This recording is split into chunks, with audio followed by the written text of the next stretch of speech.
প্রিয় বন্ধুরা, আমরা কিন্তু এখান থেকে সিপিইউটা রিবোলিং করে নিছি খুইলা, আর দেখতেছেন আমাদের সিপিইউটা কিন্তু রিবোলিং করা শেষ। আর বন্ধুরা, এইটার যে সমস্যাটা হয়েছে সেটা হলো রিডিং 6 আইসা তারপর পইরা যাইতো, ঠিক আছে। তো কাস্টমার যেটা আমাদেরকে বলছে সেটা হলো সেটটা হঠাৎ করে বন্ধ হয়ে গেছিলো। তো চলুন আমরা কিন্তু এখন এখানে সিপিইউটা ইনস্টল করবো, আর ইনশাল্লাহ আমাদের ফোনটা কিন্তু রানিং হবে।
এখন এটি কিন্তু এখানে দেখতেছেন সিপিইউটা ইনস্টল করা শেষ।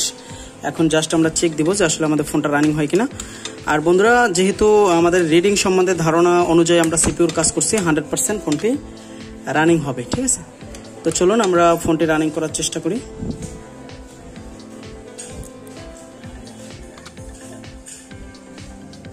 তো আলহামদুলিল্লাহ প্রিয় বন্ধুরা, দেখতে পাচ্ছেন আমাদের ফোনটা কিন্তু রানিং হয়ে গেছে।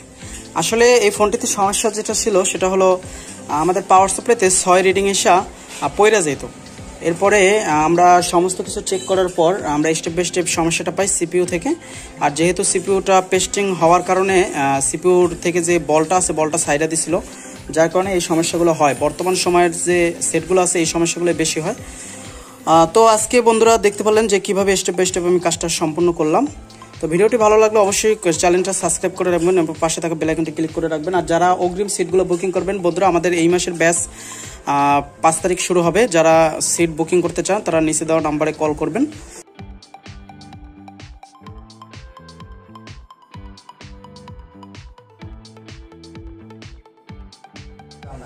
তো আজকে বন্ধুরা এই পর্যন্তই। সকলে ভালো থাকবেন, সুস্থ থাকবেন। আসসালামু আলাইকুম ওয়া রাহমাতুল্লাহি ওয়া বারাকাতুহু।